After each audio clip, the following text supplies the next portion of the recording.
Hello everybody, welcome to our latest series and the newest series जिसका नाम है all about NLUs and different law colleges, जिसमें हम सबसे पुराना, सबसे शानदार, सबसे ज़्यादा डिज़ायर्ड कॉलेज सबसे पहले लेकर आए हैं, which is NLSIU, national law school of India university, जो कि बैंगलोर के नगर भवी एरिया में सिचुएटेड है। ये जो होता है ड्रीम कॉलेज होता है हर स्टूडेंट का। एंड जब भी हम लोग भी तैयारी कर रहे थे क्लैट की, उस टाइम पर back in my days in 2017-18, उस टाइम पर ये हर बच्चे की फ़ोन की स्क्रीन का वॉलपेपर होती थी इसकी जो आइकॉनिक लाइब्रेरी है। यही लाइब्रेरी जो है इसकी एक one of the features off campus बन जाते हैं। तो एक बार इंट्रोडक्शन जो मैंने NLS का दे दिया है, उसके बाद हम चलते हैं कि NLS में एग्जैक्टली हमको क्या क्या देखना है। डिस्क्लेमर एक मैं इस वीडियो में स्टार्ट करने से पहले ये देना चाह रहा हूँ कि इस वीडियो में मैं जो भी सीरीज में कवर करूंगा, सबसे पहले हम 5 ईयर वाले कोर्सेज को कवर करेंगे जो कि यूजी के होते हैं। We can have a separate series on 3 year LLB जो कि अलग अलग NLU स्टार्ट कर रहे हैं, उसका कुछ स्पेसिफिक होगा तो I will have a video for that as well. And जो LLM है वो अलग हम कवर कर देंगे। ये स्पेसिफिकली यूजी की सीरीज है। एंड यूजी की सीरीज में सबसे पहला वीडियो किस पर? ऑब्वियसली NLSIU पर। तो क्लैट में अगर आपकी rank in 80s 90s 100s general and ऐसे कुछ भी आती है, आपके बहुत हाई चांस बन जाते हैं। 80s मतलब अब ऑब्वियसली सिंगल डिजिट और डबल डिजिट हो तो आपकी रैंक अच्छी, आप NLS के कैंडिडेट हो ही। बट अगर यहाँ तक भी आती है इस ब्रैकेट तक, तो आप एलिजिबल होगे NLSIU में एडमिशन के लिए, जो कि कॉमन लॉ एडमिशन टेस्ट होता है, जिसकी BW भी तैयारी करवाता है। एग्जाम से सबसे शानदार कॉलेज अगर मैं कहना चाहूँ जो कि मिलता है, वो है NLSIU। एंड शानदार क्यों है वो इस वीडियो के एंड तक आपको पता लग जाएगा। सिर्फ कैंपस, रंग बिरंगी दीवारें और vibrant atmosphere in terms of lighting, looks, infrastructure, वो नहीं होता है कॉलेज जो कि हम अलग अलग प्राइवेट कॉलेजेस देखते हैं, जिनको सिर्फ ये लगता है कि भाई अच्छी बिल्डिंग बना दी तो बच्चा आ जाएगा एंड पढ़ाई कर लेगा। एक्चुअल में कॉलेज से हमको क्या चाहिए रहता है कि अगर उधर हम जा रहे हैं पढ़ने, तो सबसे पहला अगर हम किसी के 4 लोगों के सामने उसका नाम लें तो उसकी इतनी वेल रेप्यूटेड एलुमनाई बेस हो, उसके प्लेसमेंट्स हो, अगर हम जा रहे हैं तो हमारी नौकरी सुरक्षित हो, एटलीस्ट हमको नौकरी मिले। सिर्फ नौकरी मिलना ही इंपॉर्टेंट नहीं है, अच्छा पैकेज मिले वो भी इंपॉर्टेंट है। तो इसी उम्मीद के साथ हम रिवील करते हैं फीचर्स कुछ जो NLSIU के हैं। सबसे पहले हम स्टार्ट करते हैं बेसिक डिटेल से। 1986 में ये एस्टैब्लिश हुआ था एंड पूरी तरीके से फुली फंक्शनल हो पाया ये 1988 में। इसमें सिर्फ एक कोर्स ऑफर किया जाता है यूजी के लिए, which is bachelor of arts. तो ये 5 ईयर कंबाइंड ग्रेजुएट प्रोग्राम होता है जो कि ट्राइमेस्टर सिस्टम में डिवाइडेड है। One of the few colleges in India जिसमें अभी भी ट्राइमेस्टर चल रहा है। ट्राइमेस्टर सिस्टम क्या है, कैसा है, अगली वाली स्लाइड में हम देखते हैं। तो ये कुछ बेसिक डिटेल्स थी जो कि NLS की आपको जानना इंपॉर्टेंट थी। 5 ईयर प्रोग्राम में इनटेक और रिजर्वेशन का क्या डिवीजन है, ये हम एनुअल ईयर 24 और 25, मतलब ये करंट ईयर की जो उनकी वेबसाइट पर ऑफिशियली डाला हुआ है वही डेटा उठा रहा हूँ मैं, कहीं भी कुछ थर्ड पार्टी से नहीं उठाया गया है मेजरली इस प्रेजेंटेशन में, इस पूरे सिनेरियो में। एंड इस बार क्या हुआ है कि NLSIU की सीट्स बढ़ गई हैं। पहले हुआ करता था 180 सीट्स एंड वो इंक्रीज होकर हो गई है 300। इसके लिए यूजी के लिए तो SC को 15% रिजर्वेशन है, ST को 7.5, OBC को 27%, फिर इकोनॉमिकली वीकर सेक्शंस EWS जिसको बोला जाता है 10%, फिर पर्सन विद डिसेबिलिटी का हॉरिजॉन्टल रिजर्वेशन है 5%, फिर आता है वुमेन रिजर्वेशन 30%, और कर्नाटका स्टूडेंट्स जो कि कंपार्टमेंटलाइज्ड हॉरिजॉन्टल रिजर्वेशन सिस्टम लगता है, वो है 25%। अगर आप कर्नाटका से हो आपको भी रिजर्वेशन मिलेगा। This is known as domicile. जो डोमिसाइल रिजर्वेशन की बात होती है उसका एक एग्जाम्पल ये हो गया। अगर आप उस स्टेट में रहते हो तो आपको ये मिलेगा। अब 5 ईयर प्रोग्राम की ड्यूरेशन कितनी होती है? ऑब्वियसली 5 ईयर ही होगी। एंड एकेडमिक ईयर जो है वो 3 सेमेस्टर में डिवाइड किया जाता है, जिसकी ड्यूरेशन रहती है, पहला सेमेस्टर जुलाई से सितंबर होता है, अगला सेमेस्टर नवंबर से लेके जनवरी तक होता है, फिर मार्च से लेके जून तक आपका थर्ड ट्राइमेस्टर होता है। जब ये सारे के सारे खत्म हो जाते हैं तो इसको आप बोलते हो 1 साल कंप्लीट। ठीक है, ये पूरा 1 साल कंप्लीट दिखाएगा जब आप तीनों ट्राइमेस्टर पढ़ लोगे। उसके बाद इसमें क्या होता है, इसमें आप डेसर्टेशन भी अलाउ कर सकते हो एडवांस लीगल रिसर्च के लिए। उसके बाद राइटिंग स्टाइल जो डिफरेंट स्टूडेंट इंटरेस्ट होता है, वो बेसिकली हर कॉलेज में ऐसा होता है। हर ही यूनिवर्सिटी में ऐसा होता है कि आप स्टार्टिंग में पूरे बीए के सब्जेक्ट्स पढ़ते हो, मतलब 1-2 साल आप बीए के साथ साथ थोड़ा थोड़ा सा लॉ पढ़ते हो। जैसे वो आगे बढ़ता जाता है, आप थोड़ा थोड़ा सा बीए और पूरा पूरा लॉ पढ़ते हो। फिर आप जैसे ही अपने थर्ड फोर्थ ईयर में पहुंच जाते हो, उसमें क्या होता है, पूरा पूरा लॉ पढ़ना पड़ता है आपको। जितने अगर 6 सब्जेक्ट्स हैं तो 6 के 6 लॉ, 4 सब्जेक्ट्स हैं तो 4 के 4 लॉ। ठीक है, ऐसा होता है मोस्ट ऑफ द कॉलेजेस में। तो इसमें भी क्या होता है, फिर बाद में एक टाइम पर क्या होता है, जब आप अपने फोर्थ फिफ्थ ईयर में पहुंच जाते हो, उस टाइम पर आपको इलेक्ट करना रहता है। हर किसी को तो ऐसा नहीं है कॉर्पोरेट लॉ में ही जाना है, हर किसी को ऐसा नहीं है कि जुडिशरी ही करना है, हर किसी को ऐसा नहीं है कि एडवोकेट ही बनना है। तो उस टाइम पर क्या होता है कि आप इलेक्ट कर सकते हो, मैं किस किस चीज की क्या क्या पढ़ना चाहता हूँ, कौन से लॉज मुझे इंटरेस्ट करते हैं, मैं वही पढ़ूंगा। तो ये वही चीज उसकी बात हो रही। अगला, fee structure is very important. तो बहुत कम वीडियोस में आपको पता लगेगा, but this is the latest fee structure of NLSIU. Admission fee लगेगी आपको 12,000 रुपए, ट्यूशन एंड फैसिलिटीज फी लगेगी 2,69,000 रुपीज, हॉस्टल रेसिडेंशियल चार्जेस 45 आपको मिनिमम लगेगा। वो भी हम देखेंगे कि आगे बढ़ता जाता है।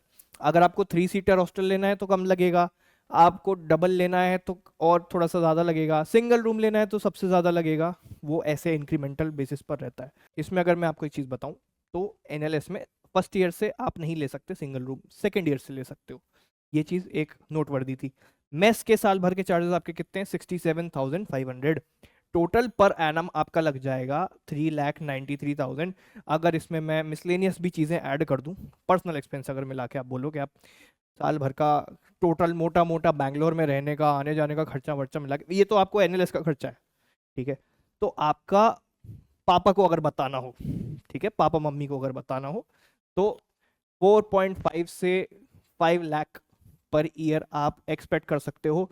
अपने जिस भी सिटी से जाना चाहते हो, अगर आप कर्नाटका के नहीं हो ऑब्वियसली, तो आना जाना, फ्लाइट, ट्रेन, उधर खाना, फिर रुकना, जो भी है 4.5 से 5 लाख मोटा मोटा लगेगा। If you are planning for the next 5 years, अगर बजट बनाना चाह रहे हो इतना बना लो, ज्यादा बनाने में कोई दिक्कत नहीं, कम बनाओगे कंगाल हो जाओगे। ठीक है, बट रिफंडेबल डिपॉजिट्स भी होते हैं कुछ, जो कि क्या होता है, कैटेगरी के लिए एक पैसा लगता है, एससी और एसटी लोगों को वो है 15,500, जो कि रिफंड हो जाएगा 5 साल बाद।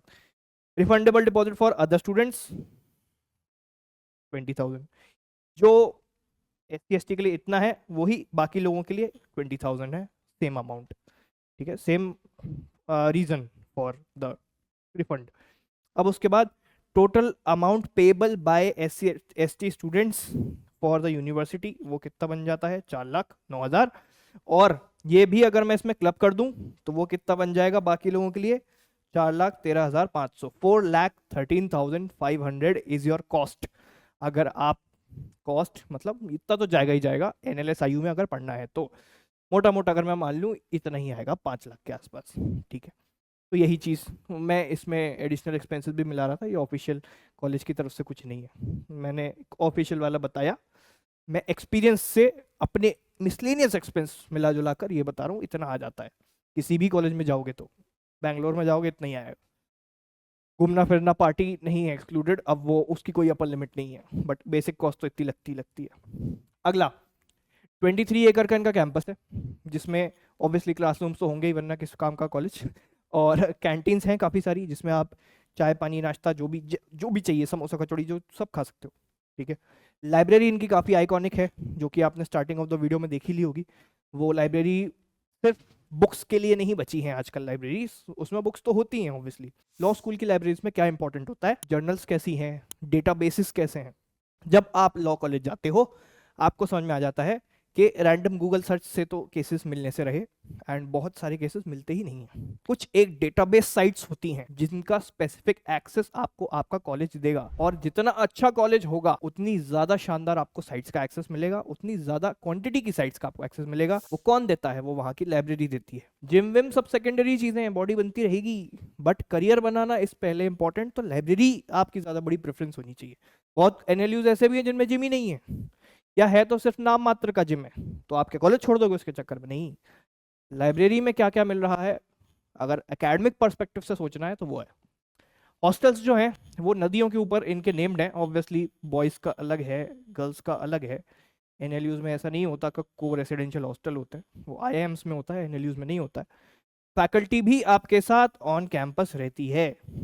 ऑन कैंपस फैकल्टी जो रहती हैं, कितना दर्द देती हैं वो हमसे पूछो, बट ठीक है, no comments on that if my faculties are watching these videos, तो इसलिए मैं ज़्यादा नहीं बोलूँ तो हेल्थ सेंटर मतलब मेडिकल फैसिलिटीज़ भी आपको हैं, मेडिकल फैसिलिटीज़ भी मिलेंगी एनएलएसआईयू के अंदर। इसमें नर्स हो सकती है, इसमें बेड हो सकते हैं, अगर आप पेंट वगैरह हो जाओ, आपको कुछ ऐसी बीमारी हो जाए जो कि ऑन द स्पॉट आपको उधर लिटाना ही ज़रूरी है। हर कॉलेज में बेसिक होता है, ये बहुत बेसिक चीज़ है जो हर कॉलेज में मिलती है हेल्थ सेंटर की। उसके बाद स्पोर्ट्स फैसिलिटीज़ भी हैं, वॉलीबॉल का उनका प्रॉपर एक कोर्ट बना हुआ है। उसके अलावा स्पोर्ट्स तो सारे ही खेलते हैं वो लोग, एक प्रॉपर क्रिकेट ग्राउंड टाइप नहीं है उनका, बट कैंपस में इतना ही है। शेयर्ड रूम्स हैं फर्स्ट ईयर में, जो कि मैंने आपको बता दिया। 3:1 का सिस्टम है, जो कि मैंने आपको बता दिया, मतलब 3 लोग साथ में रह सकते हो ऑप्शन, 2 लोग साथ में रह सकते हो ऑप्शन, सिंगल रूम रह सकते हो ऑप्शन फ्रॉम सेकेंड ईयर। उसमें आपको एक कॉट मिलती है, एक चेयर मिलेगी, एक डेस्क मिलेगी। ऑब्वियसली पढ़ने वाला आदमी है तो ये 2 चीज़ें तो उसको इम्पोर्टेंट है ही, और अगर बच्चा सामान रखने के लिए तो आपको कबर्ड भी मिलेगा ही। ठीक है, कॉट में आपको मैट्रेस नहीं मिलेगी, मैट्रेस जो होती है वो नहीं मिलेगी ऑब्वियसली, बट कपड़े धोने के लिए खुद मेहनत करने की ज़रूरत नहीं है। पिताजी माताजी अगर आपके पैसे भेजते हैं तो पैसा लगाओ और कपड़े धुलवाओ, very easy, very sorted. This is more in the cases of most of the colleges. ठीक, आगे चलते हैं। प्लेसमेंट्स की अगर मैं बात करूं तो सोर्स मुझे मिला है इंडियन एक्सप्रेस। लेटेस्ट प्लेसमेंट्स इन्होंने नहीं निकाली है कहीं, बट जहां पर मुझे ये दिख रहा है कि 100% this is very vague, everyone knows in the legal community after they graduate, also everyone knows that NIRF की रैंकिंग पर भरोसा नहीं करना है।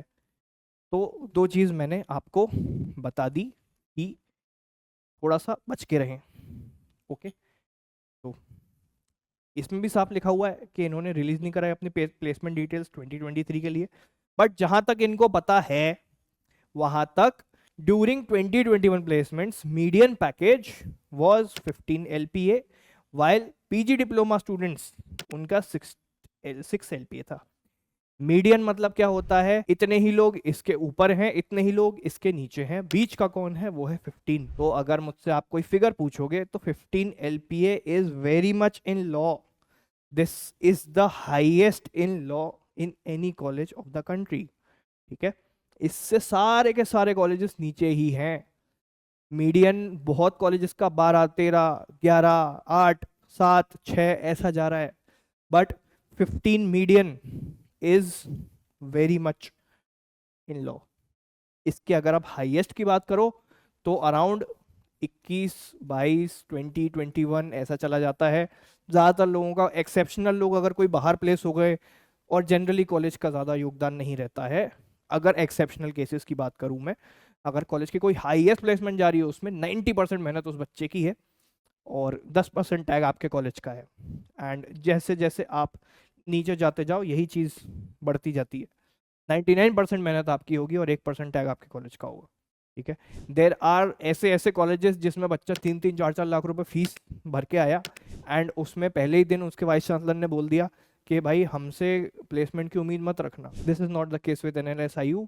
यहाँ पर अगर हाईएस्ट की अगर मैं बात करूँ, वहाँ उस केस को हटा दो, बट ये सारे जो लोग होते हैं ना, जो 100 नहीं तो 95% ऑफ द प्लेसमेंट्स जो होती हैं उसमें 100% योगदान किसका होता है, NLSIU का खुद का। कॉलेज का प्लेसमेंट सेल, कॉलेज का नाम, कॉलेज का एलुमनाई बेस बहुत इंपॉर्टेंट हो जाता है अगर प्लेसमेंट्स की बात आती है तो। ठीक है, तो इसीलिए NLS क्यों सबसे ऊपर है, क्योंकि वहां पर आपको मेहनत बहुत कम करनी है, कम मेहनत में ज्यादा रिजल्ट्स मिलेंगे, क्योंकि आप ऑलरेडी बहुत मेहनत करके single digit, double digit rank लेकर आ चुके हो। तो यही आपका रिवॉर्ड है कि आपको वहाँ 5 साल कम मेहनत करनी है। यही अगर आपकी रैंक कुछ थाउजेंड्स में, कुछ ऐसे ट्रिपल डिजिट्स में आ रही है जहाँ पर आपको Tier 3 या Tier 2 कॉलेजेस मिल रहे हैं, वहाँ पर आपको बहुत मेहनत करनी है, क्योंकि शायद आपने क्लैट में इतनी मेहनत नहीं करी। तो 5 साल भी इनफ होते हैं इन सारे लोगों की बराबरी करने के लिए। ठीक है, इट डजेंट मैटर तुम्हारी क्लैट में AI और 1I और वहाँ पर जाकर तुम सप्लीमेंट्री और बैक लगवा के बैठ गए, तो क्या फायदा ऐसी एक बार की मेहनत का, लोग फिर बोलेंगे तुक्का लग गया। अगर आप अंदर जाके मेहनत नहीं करते हो, कोई याद नहीं रखता, फिर तुम्हारी आई होगी AIR 1, आज क्या कर रहे हो वो बताओ। ठीक है, फिर सेम गोज विथ, आई होगी तुम्हारी 900, 1000 रैंक, लेकिन तुमने 5 साल बाद तो अच्छा कर लिया ना, कोई मैटर नहीं करता। उस टाइम ग्रेजुएशन के बाद तुम क्या कर रहे हो 5 साल में, that is very important, it is upon you. And इसी के साथ हम वीडियो को ख़त्म भी करते हैं। आई होप ये वीडियो आपको काफ़ी अच्छी लगी हो। कुछ भी डाउट हो, कुछ बताना हो मुझे, नीचे कमेंट बॉक्स है, प्यार से बताएं, अच्छे से बताएं। I will personally answer each and every query. Thank you so much.